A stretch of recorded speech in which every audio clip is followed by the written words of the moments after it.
Hey, I'm so glad that we got to connect today. So I'm just going to start by summarizing what we're going to be doing today, and we're going to go straight into a meditation to help you claim the rights of your energy centers. And we're going to open up your heart space a little bit, create a sense of safety and balance in there, so that when we do hold space for you to let me know what's been going on in your space, you can better tap into your heart's desires, your fears around that, and we can better start to cultivate an action plan moving forward for you. So feel free to grab a water, get comfortable. You can lie down and just listen to my voice, or stay seated with your back straight, whatever feels more comfortable for you. Shadow work is this thing that a lot of people seem to get very intimidated by. But what a lot of people don't realize is you can start simple and you can start small. And when you have a guide, you have the added benefit of having everything laid out for you in small steps. So I'm just going to clear the space and tell you a little bit about my background, how I came to these sessions. And I'm just going to set the intention that whatever I'm clearing away from my space is also being cleared away from yours.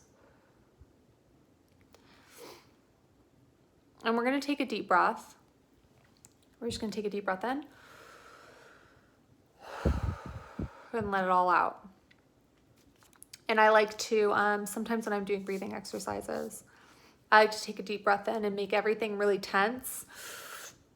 And then when we let it out, just kind of like release everything. We hold a lot of tension in our shoulders a lot of the time. So sometimes it's good to just get really tight and then let it all out.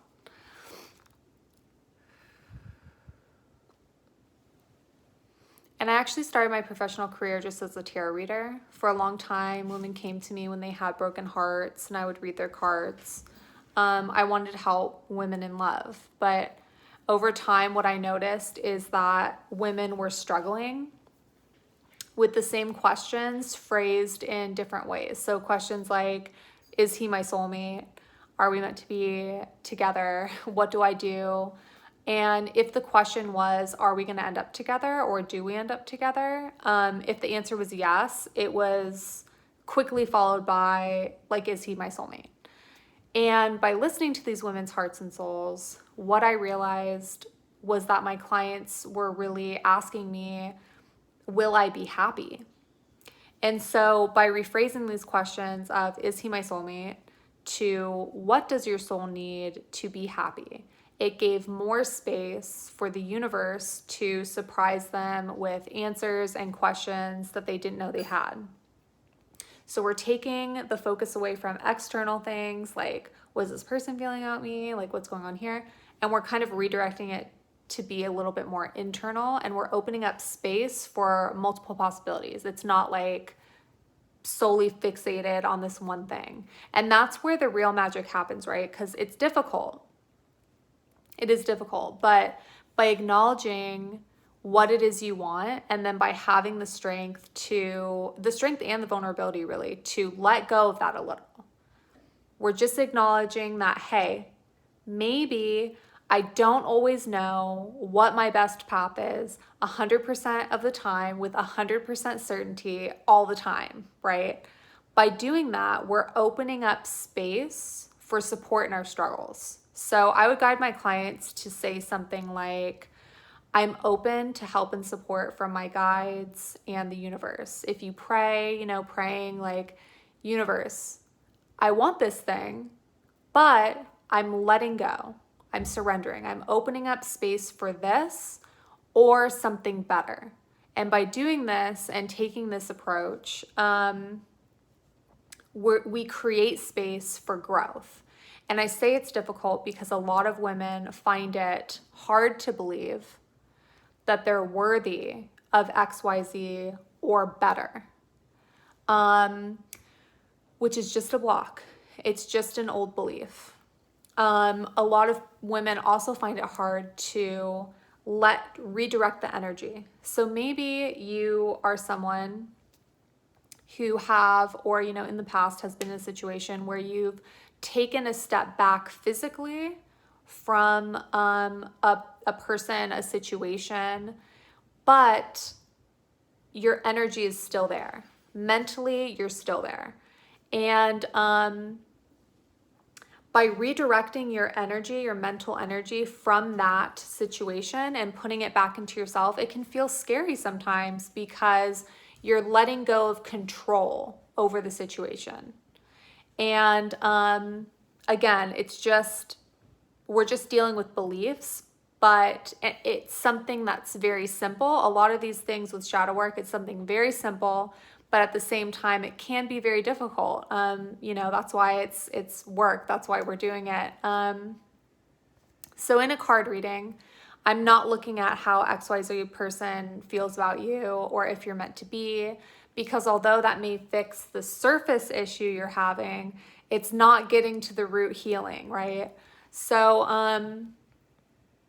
you may have been in a situation where and we've all been in situations like this, so no judgment, but you may have been in a situation where you're like going back and forth with tarot readers and it makes you feel good, right? Because the surface issue feeling is you're having like these worries or these concerns and it's making you feel uneasy, it's uncertain. So you have this surface issue that is fixed through that, but eventually the root cause comes back up and it manifests into this surface level issue again, where you're having to feel uneasy again and what do you have to do? You have to go back. You have to go back and fix the surface level issue again, and it keeps coming up because you're not doing the inner work. You're just focused on the surface issue. So if that has been you in the past, congratulations for being here, because it's difficult to, let go of those things, to even see that as something that is disempowering. And often it's just making a client dependent on prediction-based readings, when it's my goal to empower you to make your own choices based on your heart's greatest desire and your soul path. So that's why I do things the way I do them. And I typically look at what your heart wants, what your soul's asking for, what it really wants, not always what you think it wants on the surface. What's blocking you from that? And how do we bridge the gap to get there between your head and your heart, your beliefs and your soul knowing? I then provide clients with questions to pose themselves and actionable advice that they can use to cultivate sort of a personal self-love ritual that they can work on daily to move past their blocks and their upper limits.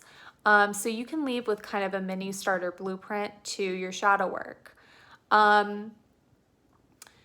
I find this is also helpful too. It's kind of like a self-guided, you have a guide, but you're also creating a sense of, it's empowering to feel like, you're doing this and you're taking control of your own life and you're making your own decisions while you're letting yourself,